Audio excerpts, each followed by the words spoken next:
For many players, including myself, the Pythion fusion is complete. What a fantastic champion. What are we doing here today? Giving you the perfect build. The perfect build. It will depend a bit on where you're going to use this champion. We're going to cover all of that. Let's dive into this and go over this exciting new champion.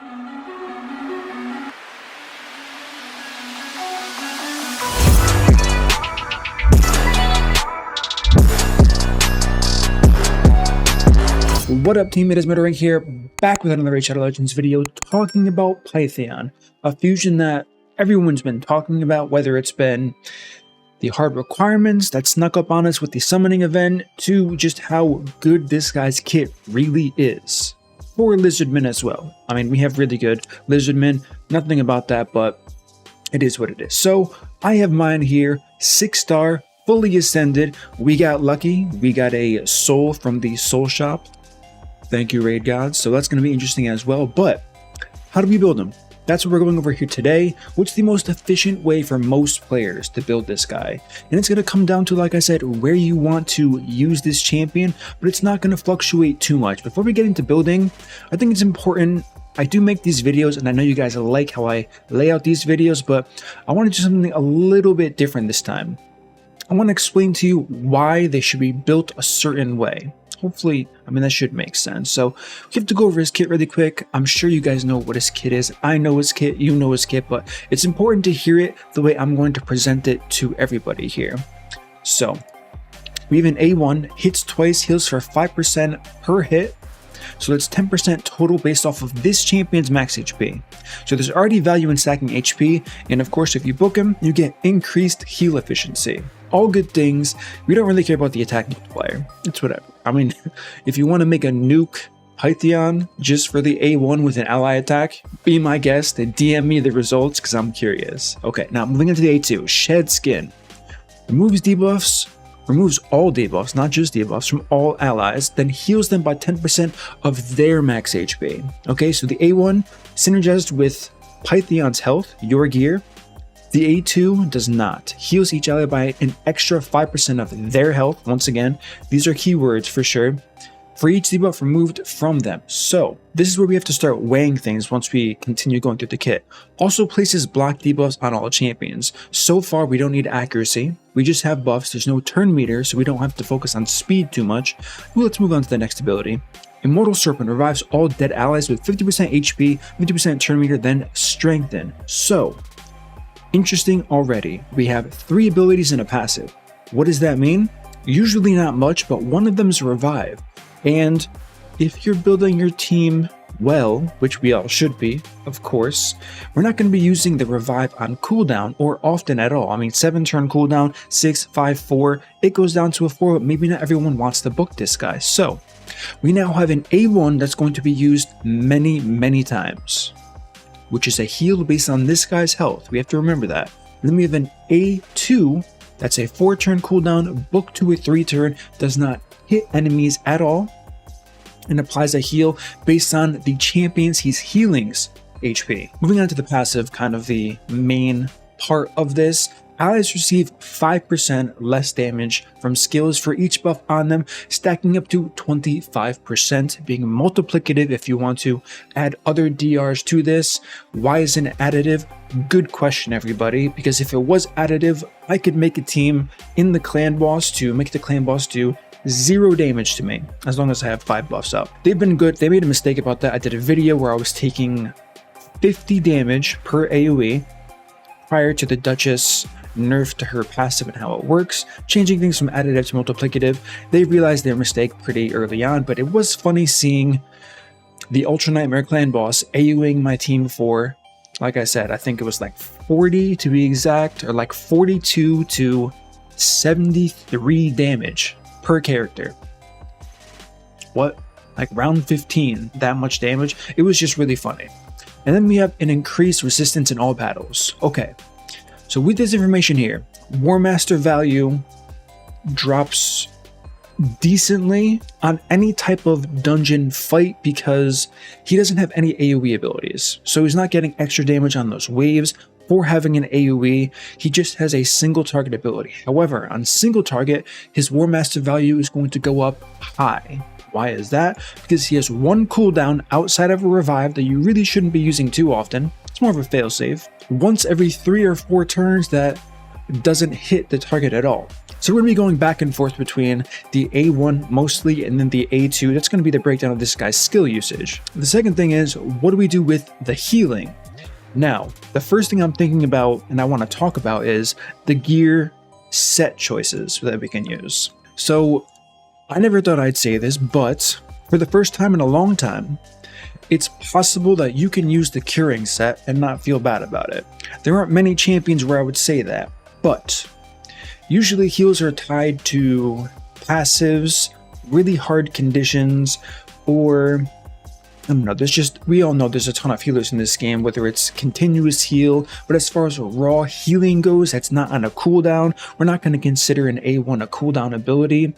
A 10% plus heal on a single target, and we're using the A1 quite often, could be viable to use the curing 4 set for sure. But this is going to come down to what content you're doing. This is probably better for early mid-game players if you have a curing set. Now, do a lot of early mid-game players have curing? Probably not. So you're probably just going to use what you can get. The next thing, as we already discussed, is you don't need perception gear. We don't need immunity gear because he's applying block debuffs already. So what can we do? We want to stay away from frenzy. You can go with regeneration if you want to, but it's going to be very content specific.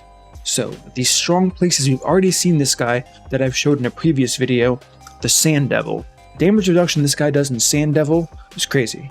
25%, it's not that hard to get 5 buffs up. We do have of course, 5 slots of champions we can use. One champion that applies 2 buffs is almost halfway to that goal. And when using this guy, very important for your gearing process, you have to know what other 4 champions you're going to use before you gear him. That's going to be step number 1. Don't gear this guy how I'm gearing him and say, I'll figure out the 4 after. It might work, but I wouldn't risk it because unless you have millions of silver, hundreds of millions of silver, then just go for it. But I would really look at the other 4 champions and see what they need, because speed's going to be important with this guy's passive. We have to make sure we're having maximum uptime on as many buffs as possible on our entire team to really utilize this guy's passive here. As far as the cleansing debuffs, if you want to go that extra mile into speed tuning when to clear certain debuffs, for example, Clan Boss, hello, we have the AoE 2 debuff as well as the stun. These are things you can look into for sure, but this is going to be a basic breakdown of what stats should go in what slots realistically. So once again, briefly noting on the artifact sets, speed's going to be strong, HP, any form of HP is going to be good, so life set, immortal set, regeneration gear for specific content being, I would say Hydra, it's going to be important, Iron Twins, maybe. I can't say for sure, but I want to say regeneration is a maybe in Iron Twins. Doom Tower regeneration is going to help you for sure, unless he's paired with someone else that is an AoE heal, and it's going to be overkill. Relentless gear, no. This guy should probably not be in any team where someone's using Relentless gear, or they're not going to get the full benefit of this guy's passive, which is not the main selling point, but one of the main selling points of this guy's kit. Stalwart gear if you're taking too much damage. I probably would not use Reflex. Why wouldn't I use Reflex? Because of how strong the A1 is in a heal setting, and for that Warmaster damage if you are bossing. So that's kind of my opinion on the artifacts. Resilience, of course, is going to be strong. Anything that, Defiant, Bolster, if you want to use a shield set, nothing wrong with that. It's going to go away after a few turns, but you can get that extra value for sure from this guy. 21,000 base health, not the worst. So let's go ahead and start off with the cloak. The cloak's going to come down to a couple things. HP or defense, what do we need? As powerful as HP stacking on this champion is going to be with this A1, we cannot neglect defense. Defense has diminishing turns after about 4,000, so if you're running defense up, you can get away with 3,000 or less. It should be fairly easy to hit for most players if they have 5 and 6 star gear. If you don't have all 5 and 6 star gear as a mix, then it might be a little bit tough to balance. So for the majority of people, I'm going to say look for an HP banner. So what are we going to do? You guys guessed it, HP banner. And the one thing I'm not going to do is focus on speeds here, because like I said, you have to pick the other 4 champions you're using and the content you want this guy to be valuable in, because there's so many options. I'm not even going to give you guys my opinions on where he's good, where he's bad, because he's good in so many places. I can't think of a bad one, to be honest with you. I mean, even campaign is going to be good.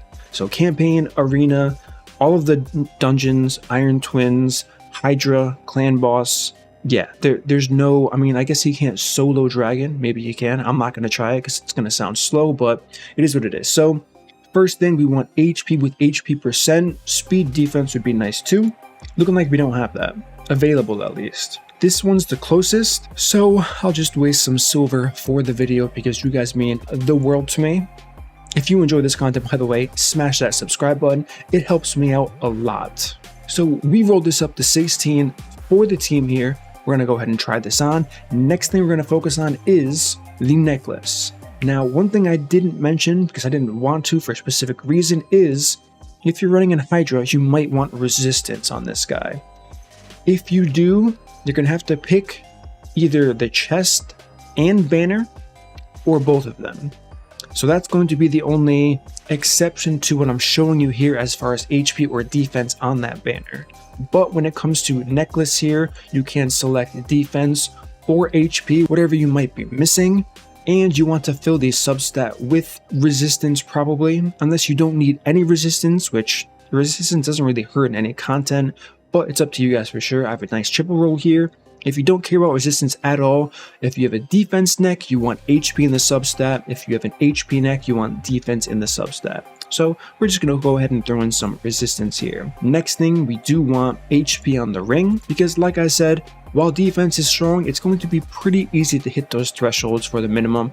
I mean, granted, I have full faction guardians. I do have the 1-star soulstone blessing on this guy, so all of these things are going to add up for sure. I haven't picked a blessing yet, so I'm not getting any bonus stats, but we can see my defense is like 1,000 or less off of where I want to be, with just 2 pieces on. And then we have this, see, I hate doing this in videos.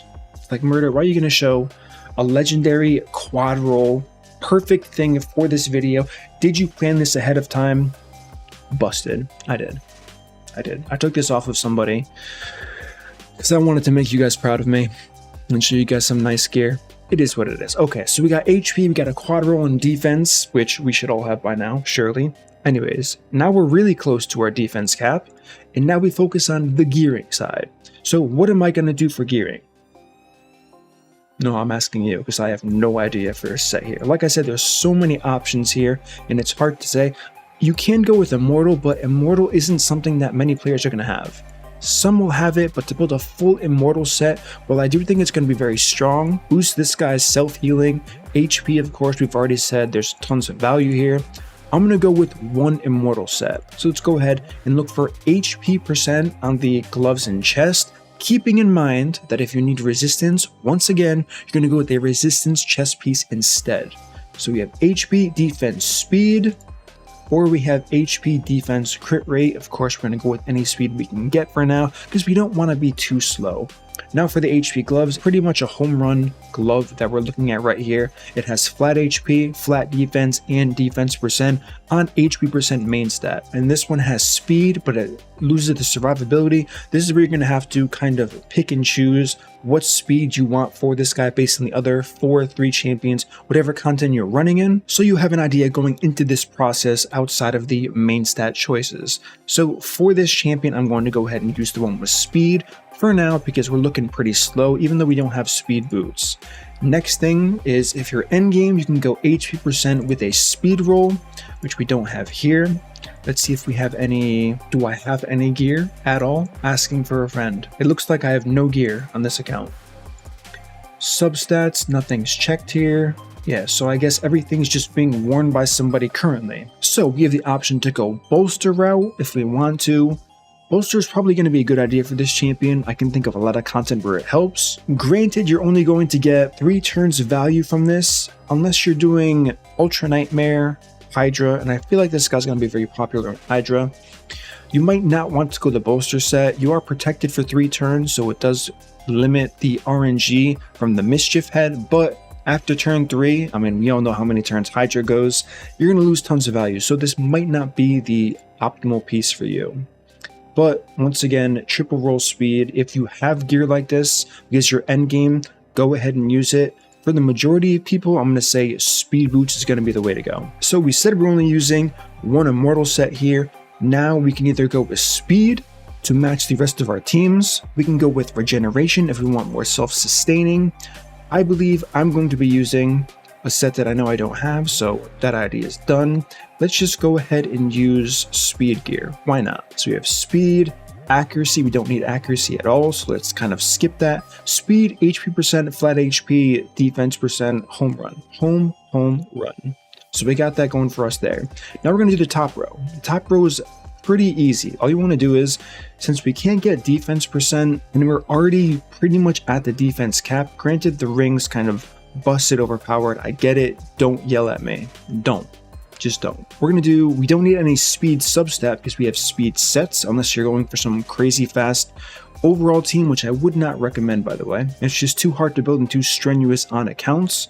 So we're gonna for sure hit HP percent, and it already lowers me down to 2 options of what I have available to me that aren't equipped on champions. So let's see, we have triple attack, 1 HP roll, that's a dead piece for sure. And then we have double defense, HP percent, so that set's not looking that good, to be honest with you. So the fail-safe set would in fact be resilience gear. HP percent and defense, we get a double HP roll there.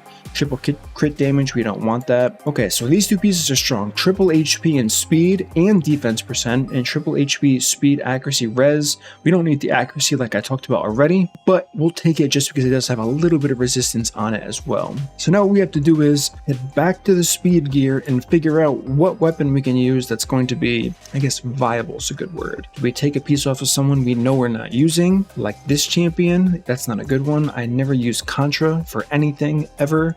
Yaga, the Insatiable. Okay, this is a good piece. Who the heck's using Yaga? Raise your hand. Nobody? That's exactly what I thought. Okay, so Tryon, look, 101,000 HP. Is this realistic for everybody? No. I have all 6-star gear, a lot of legendary 6-star gear. I'm using 2 sets to give me an HP bonus. I have good substat rolls. I get it. Not a lot of glyphs, but it is what it is. Resistance, it's only based on substats here, which is why I said you would have to consider swapping either 1 banner, 1 chest, or both of them depending on your account progression. I have a max Great Hall, so that's also going to be a factor for sure when you guys are gearing this champion. Would I build crit rate on this guy? No. Crit damage? Absolutely not. Do I think he's going to do any raw damage? No. His damage, if any, is going to come from the Masteries, which we're going to talk about next. So this is kind of an ideal build here, assuming you have defense up. So with 101,000 HP, endgame by the way, if you cannot hit these stats and you're saying this is crazy, you're right. If you're mid-game, don't even consider these stats. Scale it down, I would say subtract 40,000 health. Yeah, 60,000 health is perfectly fine for mid-game because he does have very strong base stats as well. What does mid-game mean? You probably have 10 or 15 6-stars. That's what I would consider mid-game nowadays, being so far into this game's progression here. So the defense, a little bit too high for a defense up buff, but we're going to keep it as is.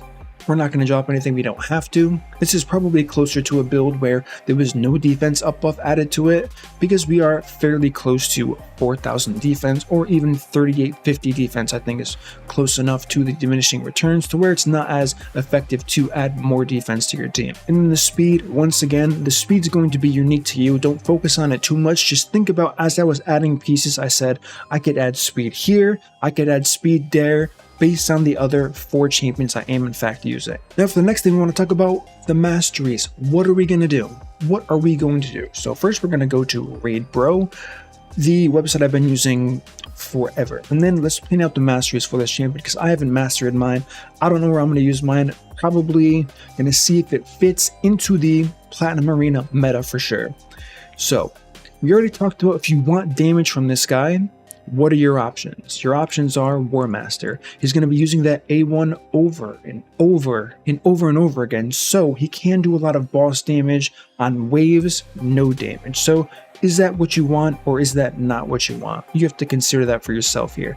Let's say, just for now, that this is what you want. You're going the offense tree.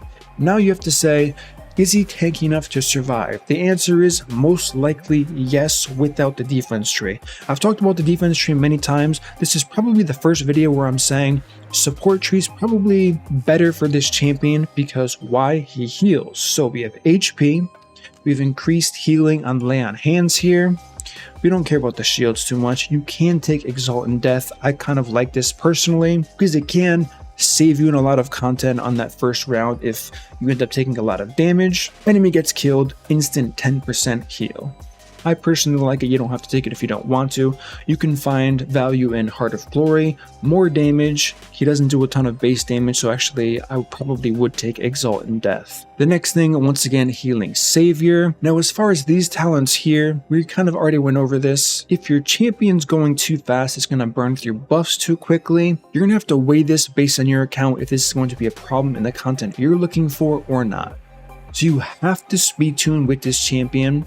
No, I'm not going to say you have to speed tune. Is it going to be a giant detriment if you have 5 buffs on 3 champions and then 4 buffs on 2 champions? No. The issue is going to be if you're burning through buffs fast enough to where you have unprotected champions for extended periods. What does that mean? 1 turn, 2 turn. That's when it's going to get bad in my opinion. All in my opinion, of course. So that's kind of where I'm at. I would not take extra turn meter unless you can pull it off successfully with this champion. Now this champion is tanky by default, so it might not even matter if you do drop to 3 buffs compared to 4 or 5 on the rest of your champions. Next, we're going to take a Merciful Aid just because we can. Cycle of Magic is kind of up to you guys. I do value the A1 on this champion surprisingly high because it's going to be used so often and it is a pretty strong single target heal. But if you value something like the Revive, if you're in like heavy progression, your account's on the brim of constantly dying to content and you want this guy to come in here, you probably want to take Cycle of Magic. It is only a 5% chance, but sometimes it's all you need to RNG your way through to some of the harder content in this game. If you're not going to take that, this is where it gets interesting. You're probably going to have to sacrifice this Swarm Smiter into Lore of Steel to get extra bonus from any HP percent, speed, or defense percent on your account. It is multiplicative, so it's not going to be huge, but it'll still be big enough. The next thing you definitely want is going to be Lasting Gifts. Any chance of you sending that block debuff on your champion is going to be perfect. Then you can go with Spirit Haste, as the others are not going to be relevant to this champion. The next thing to consider is going to be, what if you don't care about the boss damage on this guy at all? Which means you don't care about Warmaster at all. So we can just cancel out the offensive masteries and go full tank on this guy. Typical tough skin, blast proof. Then we can go on to Resurgent, Delay Death. This one is up to you guys. Sometimes counterattacks are not beneficial, i.e. Hydra, the Fearhead. You don't really want him counterattacking if he's not protected by Perfect Veil, or if you're not running someone like an Inquisitor Shamail. Then it comes down to Cycle of Revenge. Well, if you don't want to boost your turn meter because you're very carefully speed tuned, you don't want to take this either, even though getting crit outside of PvP, the chance is very low, it's 15%. What you can do is take Selfless Defender because there's very little content in this game that can one-shot you in round 1 besides the Sand Devil. So if the Sand Devil, you might not want to take this, you're probably okay with taking Cycle of Revenge. It's likely you'll go back into speed tune even if the allies are crit and do proc this. So Cycle of Revenge for Sand Devil. If not, pretty much just take Selfless Defender just to burn a passive on this tree. Or if you're okay with counterattacking, go ahead and take Retribution. It's extra healing, as long as it's not going to cause your team to fail. The next one's going to be an interesting one. This is where you can use Masteries before or after your champion. I've given advice as to what you should do for Masteries. Usually you do Masteries first, because you should have a pretty good understanding of your gear prior to gearing your champion, but it might not be realistic for a lot of people, so you can save Masteries for last and say, okay, what am I missing? Do I need the extra defense? that means you would have to drop this, take something like this, and get 200 extra defense. Do I need extra resistance, which means you take counterattack, hit straight to resistance for any resist content? Or do I need more health in this guy to scale up that heal even more? With that, you would take Elixir of Life and just plug and play there. Fearsome Presence, not going to be ideal. You don't want to run this guy in a CC set. He's a single target guy. Bulwark, interesting. This guy's kind of so strong that I probably wouldn't run Bulwark, because Bulwark, it's likely he's going to die first in an AoE damage situation, which most bosses do apply AoE damage when fighting them. So if you're really confident keeping this guy up and you need this to keep the rest of your team alive for longer, even though Pythion is going to die first, you could 100% take this, but I do believe simply filling out the stats is going to be the best route for this if you're going the defense and support tray. So now that we have Masteries out of the way, that's pretty much the rundown of the entire video. Now the question is going to be, where are we all using Pythion? For me personally, like I said, I'm not quite sure. And as far as blessings, I guess I can talk about it, even though I exit out really quickly. Let's go find our friend. So, blessings, what are we gonna do? So for Arena, Lightning Cage, Intimidating Presence, there are pretty temporal chains, Ward of the Fallen. The Arena ones are pretty self-explanatory, not offensive ones if you want Arena. Polymorph, PvE, if you want extra damage from this guy, you can take Brimstone for sure. I don't think there's going to be any, I mean, it's early to say, but from my initial review of this guy, I don't think there's any real standout blessings for this guy, because they're also content specific. So if I really wanted to push damage, I could for sure take Phantom Touch, keeping in mind I'm stacking pretty much no attack on this guy, so it's a very small damage increase. Of course, Cruelty, you can use this for extra defense down. Order of the Fallen is good for surviving, but this guy's really tanky, so you may not need it for a lot of content. So those masteries, I mean, pretty much every mastery you know is already good, are going to be still good for Pythion here. Have I decided no? Because like I said, I don't know what content specifically. I'm really leaning towards Arena. I think he's going to be very strong in the Arena team. We would have to find a place for him in this defensive meta. He's not going to be an offensive champion by any means, but defense for sure, which means 3v3. I'm in gold 2. I've been slacking. I know. Nobody likes Tag Arena, even though you're just farming level 1s. So what do? I farm level 1s, then I forget about it on purpose usually, and I say, oh no, I demoted, what am I going to do? It is what it is. So we have that going for us. He's probably going to be pretty strong in Tag Arena. I would expect seeing him quite often here for sure, but in places like Hydra, going to be very interesting. The Demon Lord, very interesting as well. If you don't have an unkillable team by now, why did I use 2 keys? Unlucky. I don't know why. I probably thought this is scuffed. I probably thought that was Nightmare. Unlucky. But if you want to make, too bad I can't hit battle and set a team up really quickly, but if you wanted to make a team here, there's so many options. Counterattack angle for this guy for sure.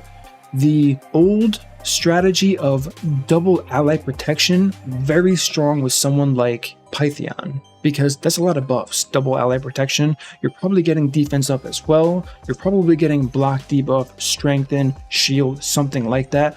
All of that added to a double ally protection normal, ultra nightmare, or nightmare, whatever difficulty you're on clan boss team, can be extremely powerful.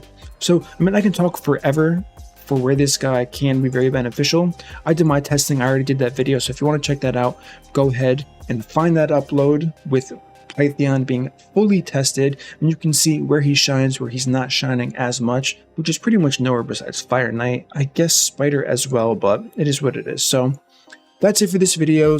Let me know, where you guys gonna use this? Chinese New Year pack? Thanks, Plarium. Thanks. Can't wait to not buy that. So yeah, once again, subscribe if you like this content. I enjoy making it for you guys. Hopefully you appreciate it as well. As always, I will see you in the next upload.